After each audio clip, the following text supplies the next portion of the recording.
이제 이런저런 어떤 신앙의 교육들을 이제 많이 받으면서 이렇게 자랐던 기억이 있는데요. 그 중에 하나가 제사상에 올린 음식은 먹지 말라였어요. 예. 제사상에 올린 음식은 먹지 말라. 그런 얘기를 들어보셨거나 또 그렇게 생각을 해보셨던 분들이 다 계시죠? 예, 네, 감사합니다. 이게 이제 왜 그럼 제사상에 올린 음식을 먹지 말라고 하셨을까? 왜 그런 것들이 이제 우리 신앙생활의 어떤 생각 속에 들어오게 되었을까를 이제 잘 생각해 보면 이제 이거죠. 우상 숭배하는데, 그러니까 제사를 드리는데 사용했던 그 우상 숭배하는데 사용했던 그 음식을 우리가 먹으면, 예, 우리가 뭔가 그 음식으로 인해서 부정해지고 뭔가 그것이 죄가 된다라는 인식이 우리 안에 있기 때문에 이제 그것을 먹지 말라, 이제 이렇게 우리가 이제 생각을 하고 있는 것인데요. 사실 어머니께서도 이제 늘 어릴 때 이제 저와 저희 누나가 있는데 둘을 불러다 놓고 항상 이렇게 좀 싱싱낭부를 시키셨어요. 절대로 제사상에 올린 음식 먹으면 안 된다, 이렇게 얘기를 하셨어요. 근데 이제 일이 하나 터졌습니다. 저는 아니고 저희 누나가 이제 한 일인데요. 부모님이 집에 안 계시고 누나가 이제 집에 혼자 있었는데 초인종이 이제 울렸던 거예요. 그래서 이제 저희 누나가 나가봤더니 옆집에 잘 아는 아주머니께서 이제 집에 오신 겁니다. 그래서 근데 아주머니 이렇게 문을 열어드리고 보니까 아주머니가 접시 위에 시루떡을, 이렇게 따끈한 시루떡을 이렇게 하나 얹어서 이렇게 주시는 거예요. 그리고 부모님이 오시면 드리고 맛있게 잘 먹어라, 이제 이런 말씀을 남기고 가셨어요. 근데 이제 어린 나이에 떡을 딱 받아들였으면 어떻게 하겠습니까? 먹죠. 예, 당연히 먹습니다. 저희 누나가 그걸 맛있게 이제 막 먹은 거예요. 근데 알고 봤더니 그 시루떡이 뭐였을까요? 예, 제사상에 올라갔던 떡이었어요. 그러니까 이 옆집 아주머니 집에서 제사를 드리고, 그때는 이제 뭐 이렇게 제사나 잔치가 있으면은 그때 이제 사용했던 음식들을 다 이웃들이랑 이렇게 좀 나눠 먹고 하는 그런 문화들이 있었죠. 그래서 이제 그런 걸로 그 아주머니께서 이제 시루떡을 저희 집에 가져오신 거였어요. 근데 저희 누나가 이제 그걸 모르고 먹은 것이죠. 근데 그냥 먹고 조용히 지나갔으면 상관이 없는데 저희 누나가 배탈이 났습니다. 하필 제사상에 올라갔던 시루떡을 먹고 저희 누나가 이제 배탈이 났어요. 그래서 어머니한테 이제 엄청난 잔소리를 이제 많이 들었습니다. 거봐라, 제사상에 올라간 음식을 먹으니까 이렇게 네가 배탈을 나지 않느냐, 먹지 말라는 거 왜 먹었냐, 막 이제 이렇게 잔소리를 이제 듣게 된 거예요. 근데 이제 그 어린 아이가 옆집에서 준 이 떡이 제사상에 올라간 떡인지 이거 어떻게 알겠어요? 그죠? 그러니까 이제 저희 어머니께서 지침을 하나 더 내리셨습니다. 제사상에 올라간 떡 먹지 마라.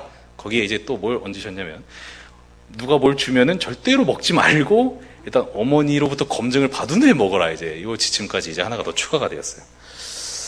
이처럼 우리 모두의 인식 속에 은연중에 이제 제사상에 올라간 음식을 먹는 것 등의 어떤 그런 외부의 접촉을 통해서 우리가 부정하게 될 수도 있다라는 그런 인식들이 이제 좀 자리 잡고 있는 것이 이제 사실입니다.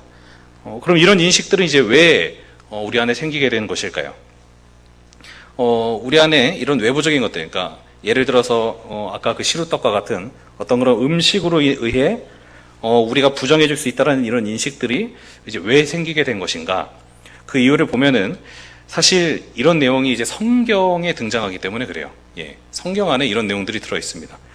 율법을 보면요, 하나님께서 정함과 부정함, 그리고 깨끗함과 속됨에 대한 어떤 기준과 세세한 조항들을 이스라엘 백성들한테 이제 주시는 그런 내용들이 있습니다. 성경 안에. 그리고 그것들을 철저히 지키도록 요구하세요. 그게 이제 율법의 내용 안에 들어 있습니다. 그리고 그 율법의 내용을 담고 있는 게 이제 레위기 말씀이에요. 예. 대표적으로 레위기 11장을 보면요, 먹어도 되는 음식과 또 부정하기 때문에 먹어서는 안 될 음식이 구분이 되어 있어요. 그 11장 전체에. 예를 들어서 짐승 중에는 이렇게 굽이 갈라져 있는 거, 뭐 말이나 뭐 소나 이렇게 굽이 갈라져 있고 동시에 되새김질을 하는 짐승, 이런 것들은 이제 먹을 수 있는 짐승이다, 이렇게 하나님이 규정해 주십니다. 그러니까 예를 들어서 이제 방금 말씀드린 소나 양, 이런 거는 이제 굽도 있고 되새김질도 하죠. 이런 건 먹을 수 있어요. 근데 이제 이런 조건에서 하나라도 벗어난 짐승, 벗어났다, 그러면 이제 그 짐승은 부정하여서 먹지 말라, 이렇게 이제 하나님께서 규정을 하세요. 대표적으로 뭐가 있을까요? 예, 돼지죠. 그렇죠. 돼지는 굽이 있죠. 되새김질을 하나요? 안 해요. 예. 그러니까 돼지는 부정한 짐승이어서 못 먹는 겁니다. 그러니까 이제 우리는 율법에 따르자면 이제 이 먹는 맛이 없어지는 거예요. 예, 돼지가 참 우리 식생활에 많은 그런 어떤 즐거움을 주는데, 생선도 여러분 마찬가지예요. 생선 중에서도 지느러미가 있고 비늘이 있는 것은 먹을 수 있는 음식으로 하나님이 정하셨어요. 근데 이제 그 짐승과 마찬가지로 이 둘 중에 하나라도 만족이 안 되면 그거는 부정하기 때문에 먹어서는 안 되는 것이었습니다. 뭐가 있을까요? 여기서 벗어나는 게? 예, 뭐 장어, 미꾸라지. 예, 미꾸라지가 제일 흔하죠. 그러니까 이제 율법에 따르면 저희는 이제 추어탕을 먹으면 안 돼요. 예. 이런 식으로 이제 하나님은 레위기 11장을 통해서 먹을 수 있는 것과 먹지 말아야 될 부정한 음식들을 이렇게 명확하게 좀 구분을 해주셨어요. 그리고 이러한 부정한 음식들을 먹지 말고 멀리하도록 하나님께서 이제 엄하게 명령을 하십니다. 예. 그럼 하나님은 왜 이렇게까지 철저하게 이제 이것들을 지키라고 그렇게 말씀을 하신 것일까요? 그냥 단순하게 부정타니까 뭐 어떤 그런 이유로, 단순한 이유로 그렇게 하신 것일까요? 레위기 11장 이제 45절 그 뒤에 말씀을 가보면은 이런 음식에 대한 규례를 지켜야 하는 이유를 이렇게 설명하십니다. 우리 이 말씀 같이 한번 읽어보도록 하겠습니다. 시작. 나는 너희의 하나님 여호와라. 내가 거룩하니 너희도 거룩할지어다. 예, 하나님께서 이스라엘 백성들에게 이런 율법을 주신 이유를 이제 말씀에서 얘기하기를 하나님께서 거룩하신 것처럼 하나님의 백성된 이스라엘 백성들 역시도 거룩해야 하는 이유가 바로 이 율법을 지켜야 하는 이유였어요. 예. 그들이 하나님의 백성이라면 그들 역시도 하나님께서 거룩하시듯이 그들도 거룩해야 함이 이제 요구가 되기 때문에 이런 규정들을 주신 거였습니다. 근데 여러분, 인간에게 있어서 이 거룩이라는 개념은요, 단순히 뭔가 위생적으로 깨끗하다, 더럽다, 이제 이런 개념 정도가 아니에요. 이런 거룩이라는 단어는 하나님과의 관계와 관련된 표현입니다. 예, 이것이 우리 인간에게 적용될 때는 하나님은 죄가 전혀 없으신 가장 지고의 거룩함을 가지신 그런 분이세요. 예, 때문에 인간이 그런 거룩하신 하나님 앞에 나아가고 그 하나님과 함께 거하기 위해서는 반드시 그의 합당한 자격이 요구되는데 그것이 바로 거룩입니다. 그런데 인간이 하나님 앞에서 거룩할 수가 있을까요? 예, 있을 것 같으세요? 예, 없죠. 인간은 하나님 앞에서 거룩할 수가 없어요. 왜 없을까요? 인간은 다 죄인이기 때문에 그렇죠. 인간은 본질상 죄인이기 때문에 하나님 앞에서 거룩할 수가 없습니다. 예. 죄인된 인간은 죄를 미워하시고 죄가 전혀 없으신 그런 하나님 앞에 절대로 다가가거나 설 수가 없어요.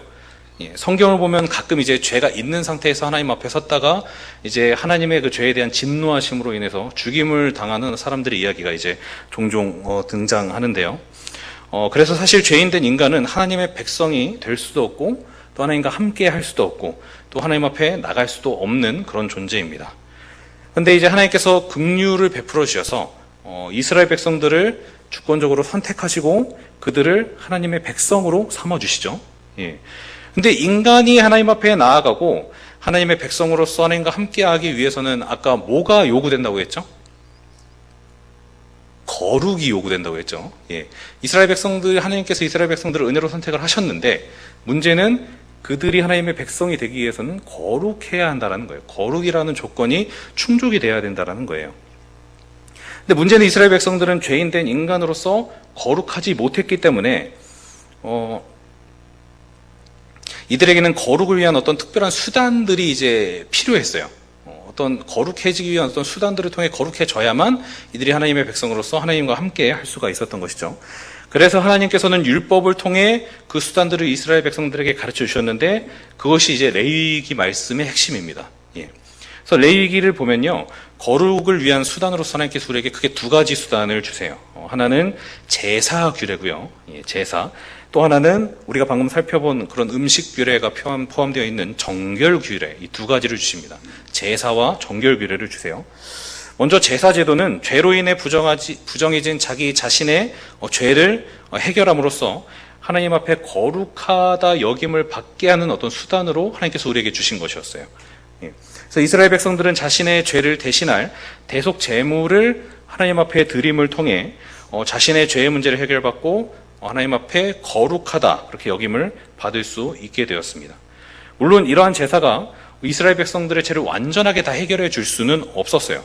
그래서 그들은 주기적으로 또 범죄할 때마다 계속해서 대속제물 하나님 앞에 다 가져와서 제사를 드림을 통해서 그들의 거룩함을 그렇게 지켜야 했습니다.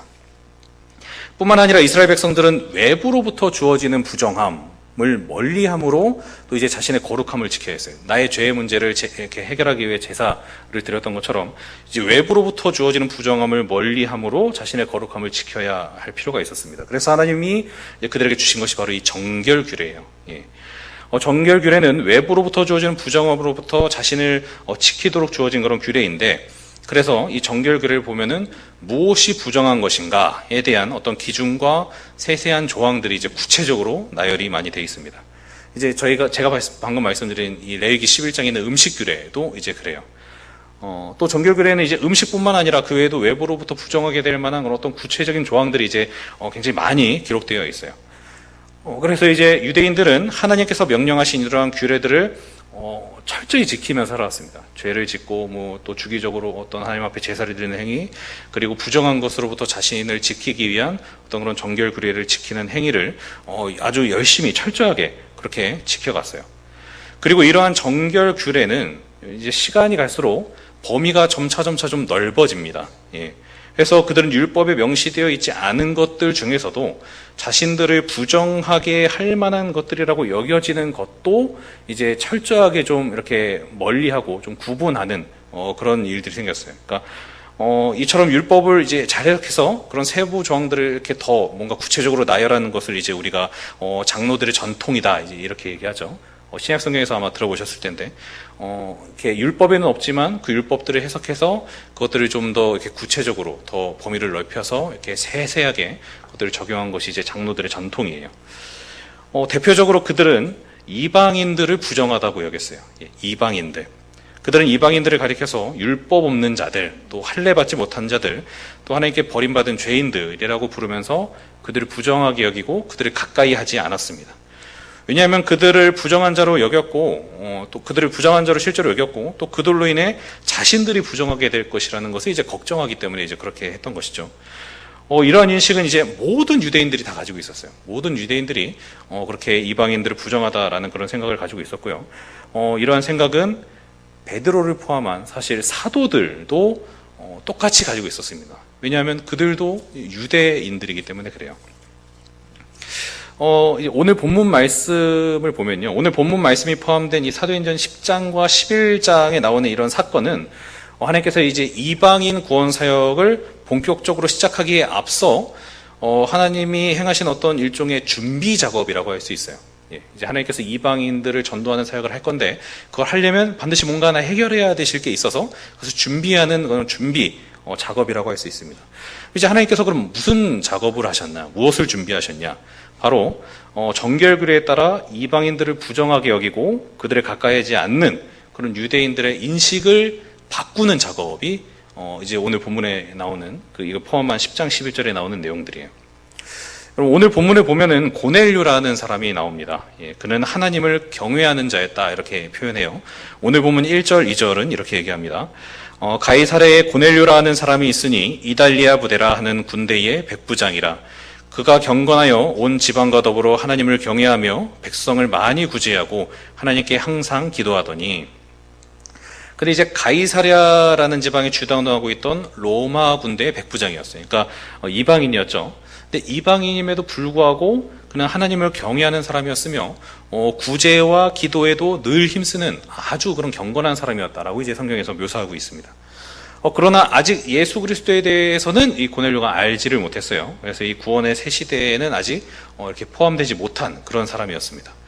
근데 그런 고넬료를 이제 하나님께서 선택하시고 그와 그의 가정을 이제 구원하시기로 결정하세요. 그리고 고넬료뿐만 아니라 그의 구원을 시작으로 해서 이 이방인들에게도 복음이 전해지게 하시고 또 이방인들 역시 이제 구원하고자 하는 계획을 이제 실행하십니다. 이 일을 위해서 이제 하나님께서 경건한 사람이었던 고넬료와 이제 베드로 사도를 이제 사용하신 거예요. 먼저 하나님께서는 기도 중인 고넬료에게 주님의 사자를 보냅니다. 보내셔서 욥바에 있는 베드로라는 사람을 불러서 그의 이야기를 좀 들어라 이렇게 이제 환상 중에 명령을 내리세요. 그래서 이제 그 명령을 들은 고넬료가 즉시로 이제 집에 있는 하인들과 부하를 욥바에 있는 베드로에게 그렇게 보내게 됩니다. 근데 이제 사실 이 일의 문제는 고넬료가 아니었어요. 사실 이 일의 문제는 베드로에게 있었습니다. 베드로의 무엇이 문제였을까요? 네. 고넬료가 가서 사람을 보내서 베드로를 초청했을 때 베드로가 그 사람들을 과연 따라갔을까요?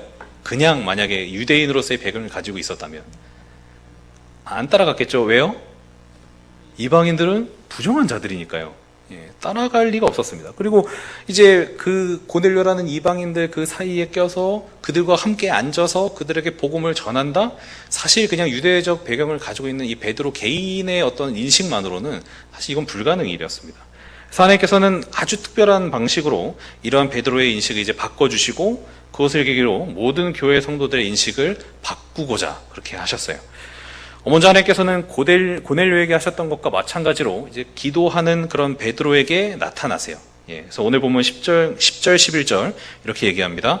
그가 시장하여 먹고자 하매 사람들이 준비할 때 황홀한 중에 하늘이 열리며 한 그릇이 내려오는 것을 보니 큰 보자기 같고 내 귀를 메어 땅에 들이웠더라.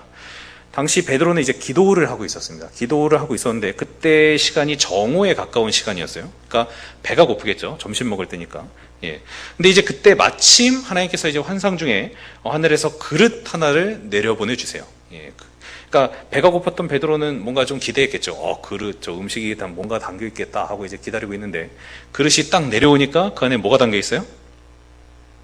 오늘 보면 11절은 이렇게 얘기합니다. 그 안에는 땅에 있는 각종 네 발 가진 짐승과 기는 것과 공중에 나는 것들이 있더라.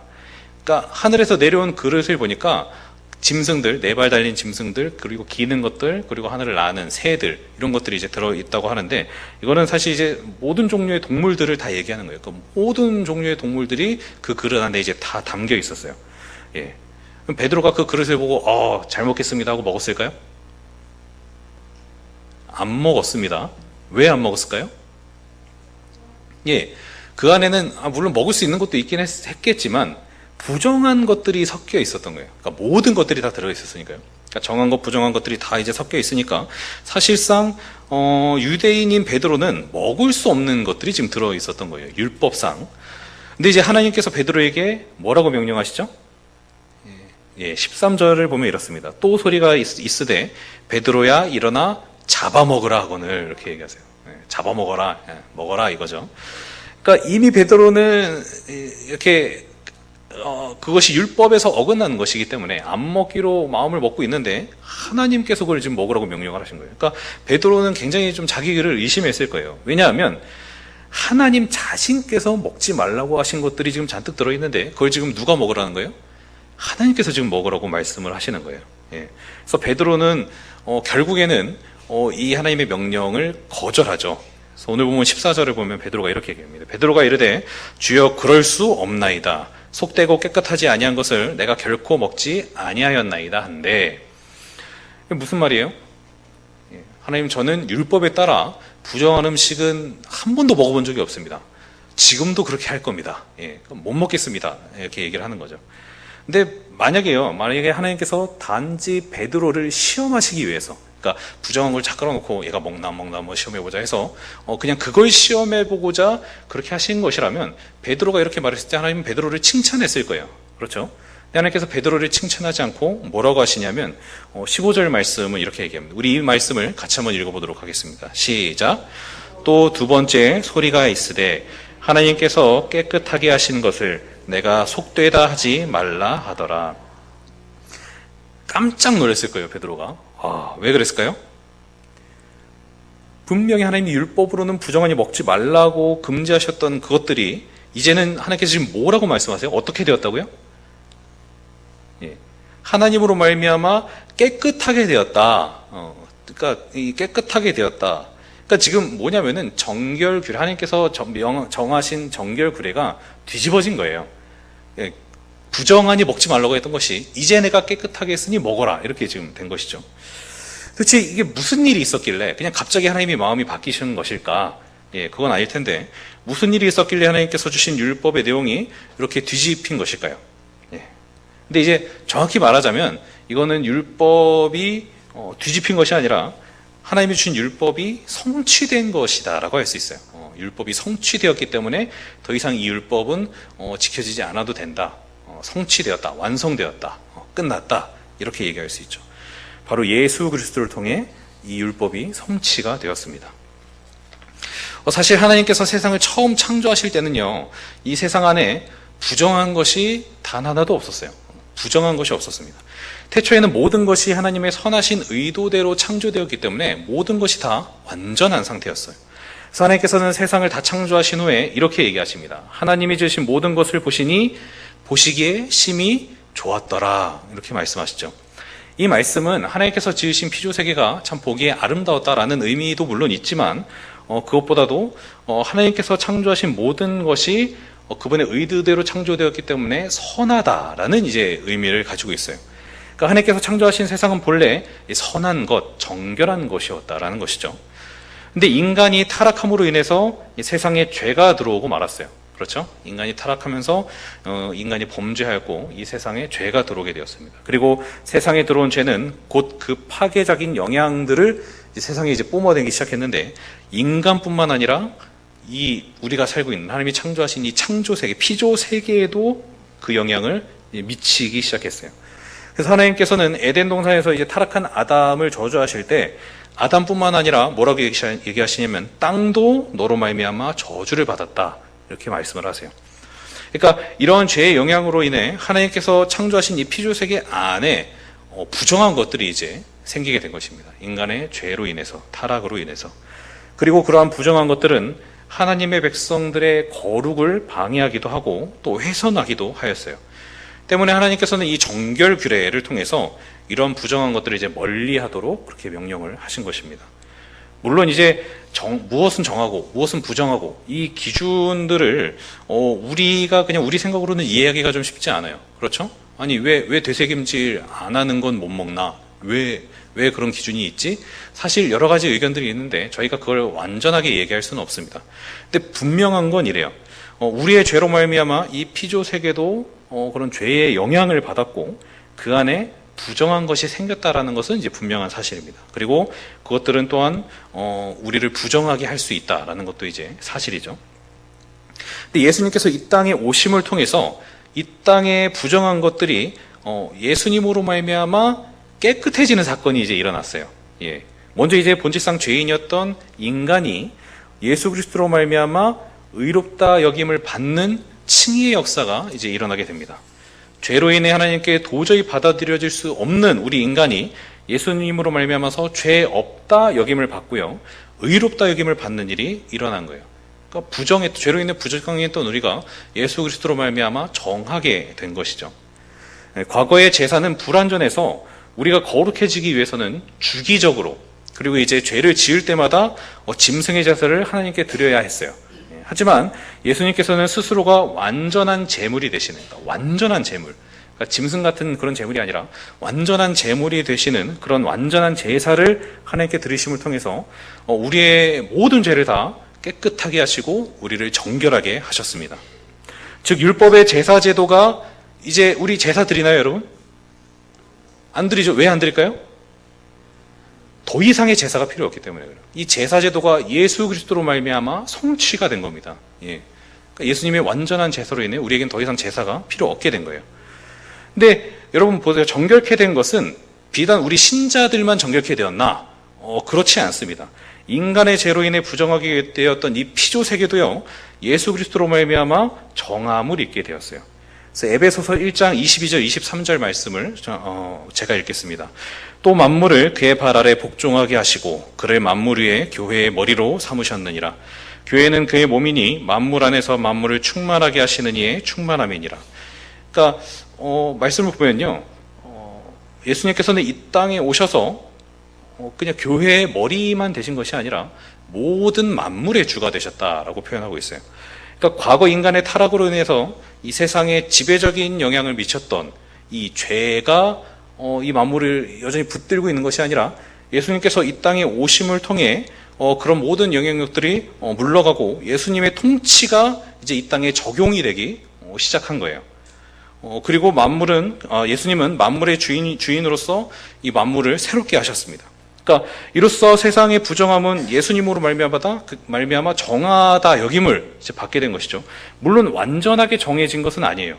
예, 그날은 예수님께서 다시 오시는 날, 우리를 포함한 이 모든 만물이 이제 새 하늘과 새 땅으로 이렇게 완전함을 입게 될 겁니다. 근데 물론 그 전까지 아주 완전하지는 않다 할지라도 예수 그리스도 말미암아 우리뿐만 아니라 이 세상도 그렇게 이렇게 깨끗하다, 정하다 여김을 받게 되었어요. 하나님은 이런 이유에서 베드로에게 내가 깨끗하게 한 것을 내가 속되지 말라 이렇게 이제 얘기를 하신 겁니다. 내가 예수 그리스도로 말미암아 이 세상을 깨끗하게 하였다. 이제 더 이상 세상에 있는 외적인 것들이 너를 부정하게 할 수 없다. 그러니 더 이상 그것들을 속된 것으로 여기지 말아라. 이렇게 베드로에게 이제 하나님께서 말씀하신 것이죠. 근데 이제 이러한 인식들, 그러니까 예수님으로 말미암아 만물이 새롭게 되었고 비록 완전한 것은 아닐지라도 이 피조 세계가 하나님께서 처음 창조하신 그 선함을 회복하였다. 이런 이제 이 세상이 예수 그리스도로 말미암아 깨끗하게 되었다라는 이런 인식은 오늘날의 우리에게도 굉장히 중요한 메시지를 줍니다. 먼저는요, 우리가 우리의 죄에 대해서 더 이상 남 탓을 하지 못하게 해요. 이런 인식이 굉장히 중요한 거예요. 우리는 죄인된 자기 자신을 합리화하고 또 정당화하기 위해서 아주 많은 경우 우리의 죄의 원인을 내가 아니라 다른 것에서 찾을 때가 많습니다. 예. 그러니까 아담을 보면 그 전형적인 모습이 나타나요. 아담이 선악과를 따먹고 타락하죠. 하나님이 이제 아담을 찾아오세요. 그래서 너 왜 따먹었어? 그 선악과 왜 먹었어? 이렇게 물어보니까 아담이 뭐라고 하나요? 예. 정확하게 창세기 3장 12절을 보면 이렇게 얘기합니다. 아담이 이르되 하나님이 주셔서 나와 함께 있게 하신 여자 그가 그 나무 열매를 내게 주므로 내가 먹었나이다. 이렇게 얘기해요. 그러니까 아담이 하나님한테 하나님 제가 잘못했습니다. 용서해 주세요. 이렇게 얘기하는 게 아니라 뭐라고 하냐면 하나님이 주셔서 나와 함께 있게 하신 여자 때문에 내가 선악과를 먹었습니다. 이렇게 얘기하죠. 이 말이 참 재밌어요. 1차적으로는 여자 때문에 먹었어요. 이 얘기죠. 근데 그 앞에 뭐가 길게 붙어요. 하나님이 내게 주신 그 여자. 그러니까 그게 뭐예요? 자기의 죄의 책임을 여자에게 떠넘길 뿐만 아니라 궁극적으로는 지금 하나님이 날 죄짓게 했어요 라는 식의 책임 전가를 지금 돌리고 있는 겁니다. 예. 그러니까 자신의 죄의 책임을 하와와 하나님께 떠넘기고 있는 것이에요. 이것은 타락한 인간에게서 늘 나타나는 죄인된 인간의 아주 전형적인 속성이에요. 우리는 스스로 원해서 지은 자신의 죄에 대해서 자꾸 그 책임을 다른 것으로 이렇게 넘기려고 할 때가 많습니다. 예를 하나 들게요. 남자 아이들이 야한 동영상을 보는 걸 좀 예로 들어보겠습니다. 그러니까 교회를 다니는 모든 남자 아이들은 그걸 보는 게 죄라는 걸 알아요. 그래서 그걸 보면서도 상당한 죄책감을 사실 느끼고 있습니다. 근데 이제 죄된 본성이 계속 거기 손이 가게 해요. 예. 근데 이제 그럼 뭐라고 하는지 되게 재미있어요. 야한 동영상을 보기 위해서 이제 막 준비를 하면서 또 이제 기도를 하기 시작합니다. 막 뭐라고 기도하냐? 주여, 저는 연약하여서 스스로 할 수 없사오니 주의 주권적인 은혜로 컴퓨터 전원을 켜지지 않게 하소서. 막 컴퓨터를 키면서 자기가 그래서 탁 누르는데 켜져요. 안 켜질 리가 없죠. 안 켜질 리가 거의 없어요. 켜집니다. 켜지면 또 이제 계속 기도하는 거예요. 주여, 인터넷이 접속이 안 되게 하소서. 막 이렇게 하면서 막 접속을 하고 막 정전이 되게 하소서. 갑자기 손님이 되게 하소서. 막 이렇게 하면서 계속 하다가 결국엔 봐요. 보고 이제 뭐라고 하냐? 하나님 왜 나에게 컴퓨터를 주셨나이까? 막 이렇게 하는 거죠. 예. 왜 인터넷이 개발되게 하셨나이까? 왜 나를 죄짓게 하시나? 이렇게 이제 얘기를 합니다. 제가 좀 이렇게 너무 극단적으로 표현한 것이 있는데, 이것은 단지 이러한 상황에서의 이런 남자 아이들만의 문제가 아니에요. 이건 우리 모두의 문제인 것입니다. 그러니까 우리는 자주 우리가 짓는 죄의 책임을 다른 사람이나 아니면 어떤 사물에 넘기고 궁극적으로는 자꾸 우리 죄의 책임을 하나님께 넘기려는 그런 버릇이 있어요. 우리가 죄인이기 때문에. 그러나 이건 완전히 잘못된 생각인 것이죠. 외부로부터 주어지는 것은 더 이상 인간을 더럽게 하지 않습니다. 오히려 인간이 그것들을 더럽게 사용하는 거예요. 마가복음 7장 15절 16절에서는 이렇게 얘기합니다. 우리 두 절 말씀 함께 읽어보겠습니다. 시작. 무엇이든지 밖에서 사람에게로 들어가는 것은 능히 사람을 더럽게 하지 못하되 사람 안에서 나오는 것이 사람을 더럽게 하는 것이니라 하시고, 예수님으로 말미암아 이미 만물은 새롭게 되었고, 그래서 외부의 것이 인간을 부정하게 하는 일은 이제 없습니다. 다만 인간이 죄인인지라 죄를 범하고 하나님께서 주신 것들을 죄의 도구로 사용하는 것 뿐이에요. 디모데전서 4장 3절은 이렇게 얘기합니다. 하나님께서 지으신 모든 것이 선함에 감사함으로 받으면 버릴 것이 없나니. 성경은 분명하게 하나님이 지으신 모든 것이 선하다라고 선언해요. 그러므로 우리는 이 사실을 잘 기억해야 됩니다. 우리의 죄에 대한 죄의 책임을 외부의 어떤 것이나 하나님께도 우리가 돌려서는 안 됩니다. 그리고 나 자신이 죄인임을 우리가 늘 인정하고 하나님 앞에 회개하고 은혜를 구하는 삶을 우리가 늘 살아가야 하는 것이에요. 다른 것을 탓하는 것으로는요, 여러분, 우리가 온전한 회개를 하나님 앞에 할 수가 없어요. 그리고 온전하지 못한 회개는 하나님과 우리와의 관계를 결국에는 무너뜨리고 맙니다. 그럼 우리는 늘 나 스스로가 죄인임을 기억하고 하나님께서 주신 그런 좋은 것들, 선한 것들을 죄의 수단과 도구로 사용했음을 우리가 인정함으로부터 시작하는 그런 바른 회개의 삶을 늘 살아야 하는 것이 굉장히 중요한 것이죠. 그리고 이를 통해 하나님과의 관계가 벌어지고 틀어지지 않도록 우리가 늘 힘써야 하는 것입니다. 또한 우리는 하나님이 지으신 모든 것이 선하다라는 인식을 가지고 하나님이 주신 선한 것들을 선하게 사용하기 위해서 노력해야 돼요. 그러니까 하나님께서 우리에게 주신 것들은 우리가 그것을 어떻게 사용하느냐에 따라서 의의 도구가 될 수도 있고요, 또 죄의 도구가 될 수도 있어요. 때문에 모든 신자들은 하나님께서 우리에게 주신 것들을 그 목적에 맞게 그렇게 바르게 사용함을 통해서 하나님이 영광을 받으시는 삶을 늘 살 수 있어야 합니다. 즉 예수 그리스도로 말미암아 거룩하다 여김을 받은 우리는 우리만 거룩할 것이 아니라 나로 말미암아 내 주변의 모든 것들이 거룩해질 수 있도록 그러한 삶을 이제 살아야 하는 것이죠. 디모데전서 4장 3절 4절은 이렇게 얘기합니다. 우리 두 절 말씀 같이 한번 읽어보겠습니다. 시작. 하나님께서 지으신 모든 것이 선함에 감사함으로 받으면 버릴 것이 없나니 하나님의 말씀과 기도로 거룩하여짐이라. 아멘. 성경은 하나님께서 지으신 모든 것이 선한데 그것들이 또한 하나님의 말씀과 기도로 거룩하여진다, 이렇게 말하고 있어요. 이 말은 하나님께서 창조하신 좋은 것들을 우리가 바르게 사용하여서 그것들이 선한 제 기능을 발휘할 수 있도록 해야 한다라는 그런 말씀입니다. 그럼 이것이 어떻게 가능해지냐? 어떻게 가능해진다고 말하죠? 하나님의 말씀과 기도로 가능해진다라고 얘기합니다. 우리는 하나님의 말씀을 통해서 하나님께서 우리에게 주신 것들을 우리가 어떻게 사용하고 또 어떻게 대하고 또 어떻게 누려야 할지를 바르게 알아야 돼요. 예를 들어서 하나님이 우리에게 돈을 주셨습니다. 저는 안 주셨는데요. 주셨어요. 돈을 주셨습니다. 왜 주셨을까요?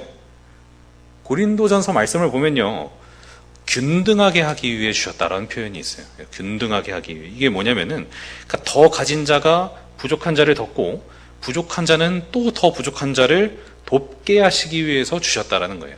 누구는 더 주고 누구는 덜 준 게, 누구는 예뻐하고 누구는 안 예뻐하고가 아니라 더 준 자에게는 자기보다 덜한 자에게 그것들을 주고 섬기어 균등하게 하고, 또 계속 그런 식으로 이 돈을 통해서 우리가 서로를 섬기고 서로를 사랑하게 하시기 위해서 이것을 주었다고 하나님께서 이제 말씀을 하세요. 근데 우리가 이걸 모른다면 우리는 돈을 어떻게 쓸까요? 그저 나 자신을 위해서 나의 욕심과 욕망을 채우기 위한 수단으로서, 그러니까 죄의 수단으로서 우리는 이 돈을 사용할 수밖에 없게 될 거예요.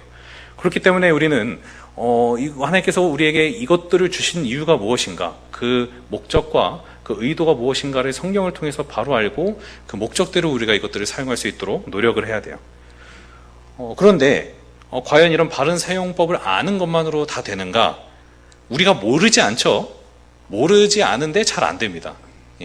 우리가 죄인이기 때문에 그래요. 때문에 우리에게 반드시 요구되는 것이 바로 기도입니다. 말씀뿐만 아니라 우리에게 기도가 필요해요. 우리는 말씀을 통해 바른 것을 알 뿐만 아니라 기도를 통해서 이 성령 하나님의 도우심을 늘 구해야 합니다. 그래서 성령께서 우리의 죄된 본성을 누르시고 우리가 하나님의 선하신 뜻에 순종할 수 있도록 우리를 늘 도우시도록, 그리고 우리가 이제 기도하는 삶을 살아야 하는 것이에요. 때문에 성경은 오직 말씀과 기도를 통해서만 그것들을 거룩하게 할 수 있다라고 우리를 가르치고 있는 것입니다.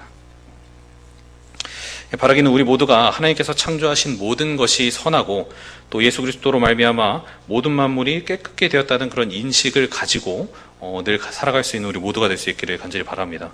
또 그러한 인식을 가지고 더 이상 나의 죄에 대한 책임을 외부의 어떤 사물이나 사람 또는 궁극적으로 하나님께 우리가 돌리는 것이 아니라 나 자체가 죄인임을 우리가 인정하고 하나님 앞에 바른 회개의 삶을 늘 살아갈 수 있게 되기를 간절히 바랍니다. 회개는 신자의 삶에서 가장 중요한 것이에요. 그러나 우리가 계속해서 우리의 죄의 책임을 외부로 돌려버린다면 우리는 하나님 앞에 바른 회개를 할 수가 없고 하나님과 우리와의 관계는 결국 무너지고 말 것입니다. 우리 모두가 이 사실을 꼭 기억하므로 핑계대는 삶이 아니라 인정하고 엎드리는 삶을 늘 살아갈 수 있게 되기를 간절히 바랍니다. 그럴 때 자비가 풍성하신 하나님께서 우리에게 사죄의 은혜와 또 우리 안에 기쁨과 평안함을 이렇게 늘 그렇게 회복해 주실 것입니다. 또 하나님께서 우리에게 주신 귀한 것들을 죄의 도구로 우리가 사용하는 것이 아니라 하나님이 주신 목적대로 선하게 사용함을 통해서 하나님이 영광을 받으시는 삶을 늘 살아갈 수 있게 되기를 간절히 바랍니다. 그렇게 하기 위해 우리는 하나님께서 왜 이것들을 우리에게 주셨으며 우리가 이것들을 어떻게 사용해야 하는지를 성경을 통해 늘 고민하고 확인해야 할 것입니다. 그리고 그렇게 알 뿐만 아니라 늘 기도함으로 우리가 하나님이 주신 목적대로 그것들을 잘 사용할 수 있도록 성령 하나님을 의지하는 삶을 우리가 이제 매일에 계속해서 살아가야 하는 것입니다. 그럴 때 하나님께서 우리의 삶을 붙들어 주시고 하나님이 주신 귀한 것들을 우리가 바르게 사용하고 또 바르게 사용함을 통해 풍성한 유익을 누릴 수 있게 그렇게 우리의 삶을 인도해 주실 것입니다. 우리 모두가 이 말씀을 잘 기억함으로 바른 회개의 삶 그리고 세상을 바르게 대하고 사용하는 삶을 늘 살아갈 수 있게 되기를 간절히 바랍니다.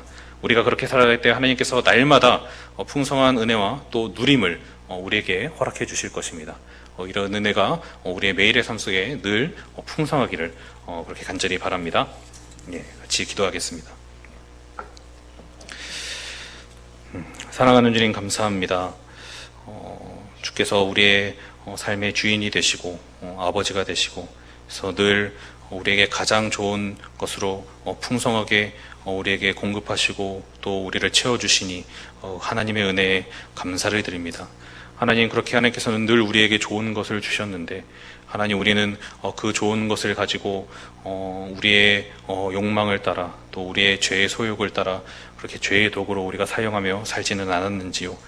그래놓고 우리가 하나님 앞에 핑계대기를 하나님이 나에게 주셔서 하나님 내가 이것으로 죄를 지었습니다라고 하나님을 원망하고 있지는 않았는지요. 하나님 그런 우리의 모습이 있었다면 이 시간 용서하여 주시고 우리가 좀 더 솔직하게 그렇게 하나님께서 우리에게 좋은 것을 주셨지만 내가 죄인이기 때문에 내가 하나님 앞에 범죄하였습니다. 하나님 나를 긍휼히 여겨주시고 나를 용서해 주십시오라고 기도하며 그렇게 바른 회개의 삶을 늘 주님 앞에 살아갈 수 있는 우리 모두가 될 수 있도록 하나님 인도하여 주시옵소서. 그리고 하나님께서 주신 그 귀한 것들을 우리가 하나님의 뜻에 따라 합당하게 우리가 사용하고 또 그렇게 대함을 통해 하나님 그것들을 통해 하나님이 영광 받으시는 삶을 우리가 늘 살아갈 수 있도록 도와주시고 또 우리의 소욕으로 나를 망치는 방식의 그런 사용이 아니라 하나님께서 우리에게 주신 그 방식대로 그렇게 합당하게 우리가 그것들을 사용함을 통해 참된 누림을 경험할 수 있는 우리 모든 성도님들이 될 수 있도록 우리의 삶을 붙잡아 주시옵소서. 감사드리며 예수 그리스도의 이름으로 기도합니다. 아멘.